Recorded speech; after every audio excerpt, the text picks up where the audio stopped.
आजच्या जीवनात अनेक लोक करिअर, रिलेशनशिप, हेल्थ, फायनान्स या गोष्टीमध्ये गोंधळतात, चिंता करतात आणि योग्य मार्ग शोधत असतात. भक्त हो, आजचे समर्थ वचन फक्त ऐकायला नाही तर अनुभवायला आहेत. मन एकाग्र करा आणि श्लोकांचा अर्थ हृदयाने समजून घ्या. कारण ज्या शब्दांनी पूर्वी भक्तांचे जीवन बदलले, आज ते तुमच्या जीवनालाही प्रकाश दाखवतील. धर्म, भक्ती, संयम आणि श्रद्धा यांचे मार्ग सोपे नसले तरी त्यांचे फळ अत्यंत मिठासारखे आणि शाश्वत आहेत. समर्थ रामदासांनी सांगितलेले जीवनाचे नियम आजच्या युगातही खरे आहेत. जे शिकवतात संकटातही धैर्य कसे राखावे, विघ्नातही संयम कसा ठेवावा. या श्लोकांचा अभ्यास केल्यास आत्मा शुद्ध होतो, मन शांत होते आणि जीवन पूर्णतेने सुंदर बनते. तर भक्त हो, आपण श्लोक 21 पासून अर्थावर जाऊया आणि पाहूया की समर्थ रामदासांचे जीवनाचे नियम आपल्या आधुनिक जीवनात कसे मार्गदर्शक ठरतात. 21व्या श्लोकात रामदास स्वामी बोलतात, मनातील अहंकार कमी केला की भक्ती स्पष्ट दिसते. स्वतःला इतरांपेक्षा श्रेष्ठ मानणं मानसिक विकृती निर्माण करते. अहंकारी माणूस सत्य ऐकण्यास तयार राहत नाही, हे समर्थ सांगतात. जेव्हा माणूस गर्व करतो तेव्हा कृपा मिळणं कठीण होतं. अहंकारामुळे माणूस एकटाच पडतो आणि नातेसंबंध दूर होतात. स्वतःच्या चुका मान्य न करणारा माणूस सुधरत नाही. नम्रता आल्यावरच जीवनात शांती आणि समाधान अनुभवायला मिळतं. मोठेपणा पदावर नाही तर वागण्यात दिसतो, ही खरी शिकवण आहे. अहंकार सोडल्यावर मन हलकं होतं आणि देवाजवळ जाणं सोपं होतं.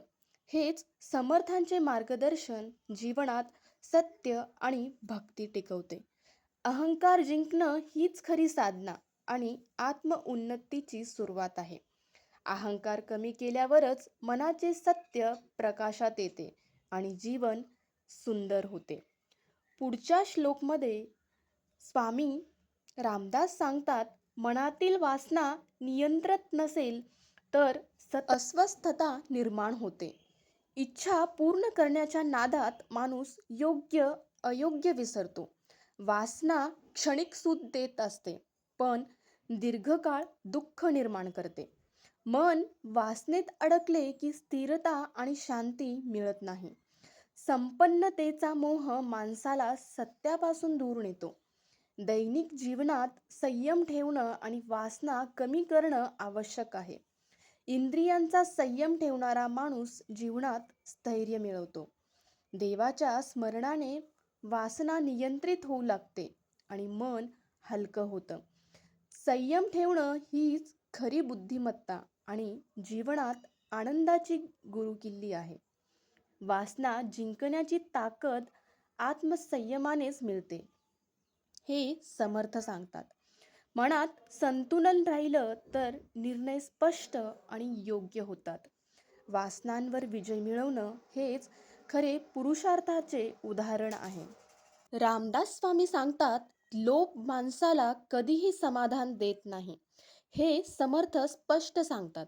थोडक्यात सुख मिळालं तरी अधिक मिळवण्याची लालसा वाढते. लोभी मन दुसऱ्यांचं दुःख पाहूनही थांबत नाही, ही भयानक गोष्ट आहे. लोभामुळे धर्म आणि नीती दोन्ही नष्ट होतात, ज्यामुळे जीवन असंतुलित होतं. आर्थिक संपत्ती ही लोभी माणसाला सुख देत नाही, उलट चिंता वाढते. लोभ माणसाला आंधळा करतो आणि सत्य दिसेनासं होऊ लागते. जितके मिळवले तितकंच कमी वाटणं हे लोभाचं वैशिष्ट्य आहे. समाधान शिकण्याशिवाय लोभ संपत नाही. समर्थांनी हे स्पष्ट केले आहे.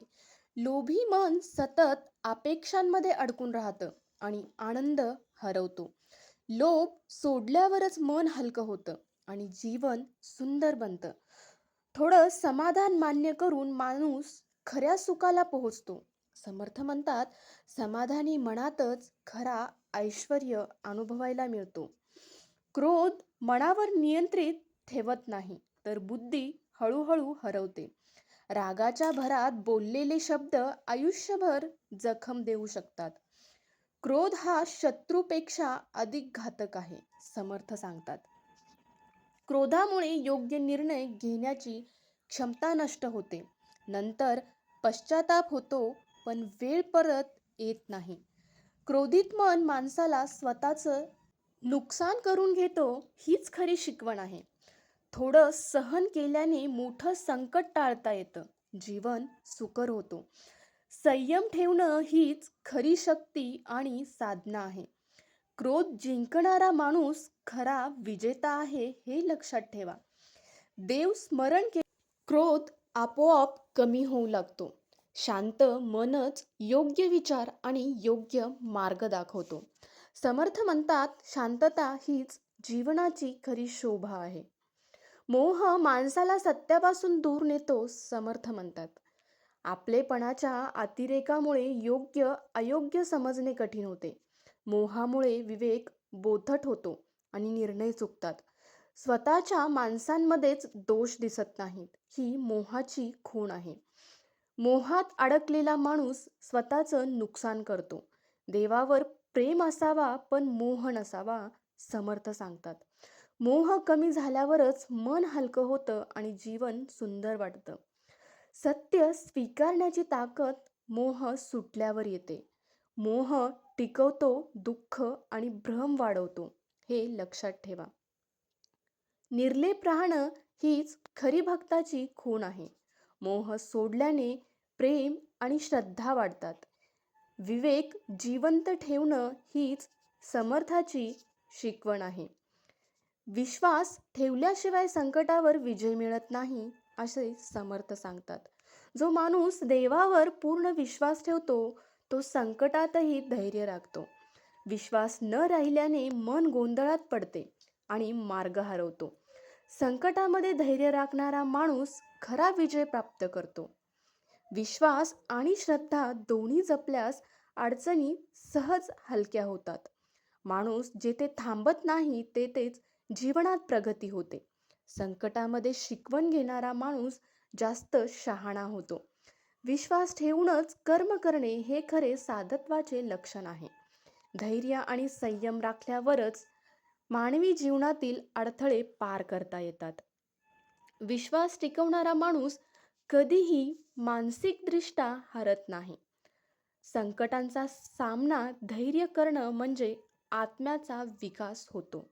समर्थ म्हणतात, विश्वास जिंकणारा जीवनात खरा विजय मिळवतो. भक्तीमुळे मनाला स्थिरता आणि शांती मिळते. समर्थ स्पष्ट सांगतात, जो माणूस नियमित भक्ती करतो, तो मानसिक अवस्थेतून मुक्त होतो. भक्तीमुळे इंद्रियांचा नियंत्रण राखता येतो आणि इच्छा नियंत्रित होतात. भक्तीशिवाय ज्ञान, संयम आणि शांती टिकत नाही, हे लक्षात ठेवा.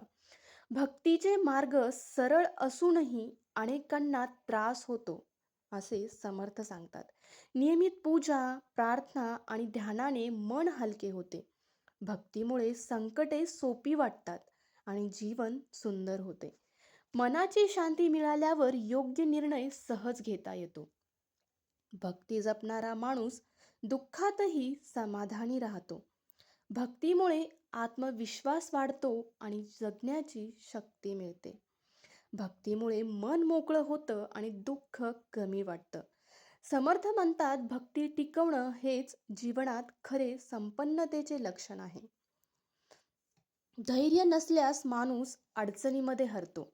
समर्थ सांगतात, धैर्य ठेवणारा संकटांना तोंड देतो आणि योग्य मार्ग निवडतो.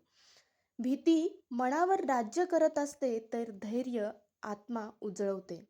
धैर्य ठेवणारा माणूस मानसिकदृष्ट्या मजबूत आणि स्थिर राहतो. धैर्य आणि संयमाने अडथळे पार करता येतात. जीवन सुखर होते. संकटामध्ये घाबरणारा माणूस योग्य निर्णय घेत नाही. धैर्य शिकवते, संयम शिकवते आणि जीवनाला आकार देते. धैर्यामुळे संकटाचा अनुभव शिकवण बनतो आणि आत्मविश्वास वाढतो. धैर्य नसेल तर विश्वासही ढळतो आणि मानसिक अस्थिरता वाढते. धैर्य ठेवणं म्हणजे समर्थांचे शिकवण लक्षात ठेवणं. धैर्य टिकवणारा माणूस कोणत्याही अडचणीपासून हार मानत नाही. समर्थ म्हणतात, धैर्य जीवनाची खरी शक्ती आहे. समाधान ठेवणं जीवन सुंदर बनवतं. समर्थ सांगतात, जे माणूस सतत अपेक्षा पूर्ण होण्याची वाट पाहतो तो अस्वस्थ राहतो. संतुष्ट मन सुखी जीवनाचा पाया आहे आणि त्रास कमी होतो. समाधान ठेवणारा माणूस इतरांवर अवलंबून राहत नाही. हे महत्त्वाचे आहे. आपल्या परिस्थितीवर समाधान ठेवणे मानसिक स्वास्थ्य देतं. समाधान ठेवणारा माणूस संकटांना सामोरे जातो, पण त्रास घेऊन नाही. समाधान नसल्यास मनात नेहमी चिंता आणि अस्वस्थता असते. मन संतुलित ठेवण्याचा मार्ग समर्थ सांगतात, तो समाधानी राहणं. संतुष्ट मन व्यक्तीला योग्य निर्णय घेण्यास सक्षम करतं. संतोष आत्मा उजळवतो आणि मन शांत करतं. समाधान ठेवणं हीच खरी साधना आणि जीवनातील अमूल्य संपत्ती आहे. समर्थ म्हणतात, संतोष आणि भक्ती टिकवणारा माणूस सदैव सुखी राहतो. कर्म करणारा मन शुद्ध ठेवणं गरजेचं आहे, असे समर्थ सांगतात. स्वार्थ, अहंकार किंवा क्रोध न ठेवता कर्म केल्यास फळ योग्य मिळतो. शुद्ध मनाने केलेले कर्म जीवनात आनंद आणि समाधान देतात. कर्म करताना ईश्वराची आठवण ठेवणं मनाला स्थिर ठेवतं. चांगले कर्म म्हणजे माणूस स्वतःसाठी आणि समाजासाठी काही करतो.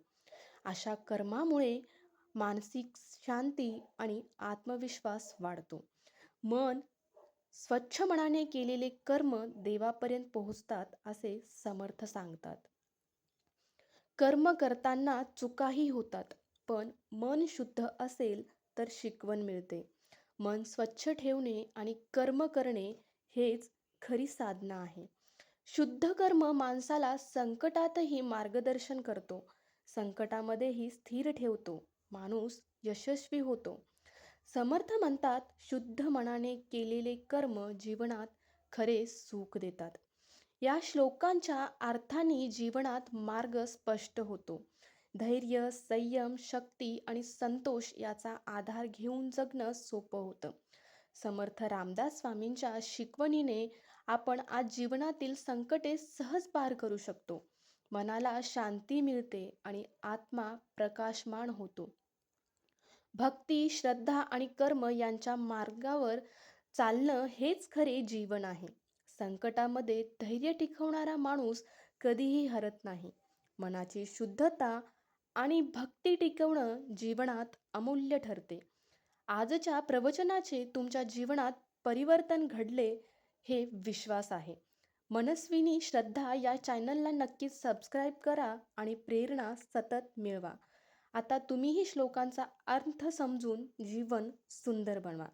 चला तर मग भेटूया समर्थ रामदास स्वामींच्या पुढच्या श्लोकांमध्ये, जे आपणाला शिकवतात की जीवनामध्ये कसे जगावे. उत्तम पद्धतीने जीवन जगण्यासाठी समर्थ रामदासांचे श्लोक आणि त्यांचे अर्थ आपल्याला खूप मदत करतात. असेच श्लोक ऐकण्यासाठी चॅनलशी नक्कीच जोडून राहा आणि आपण भेटूया आता पुढच्या व्हिडिओमध्ये. श्री स्वामी समर्थ. जय जय स्वामी समर्थ. जय जय रघुवीर समर्थ.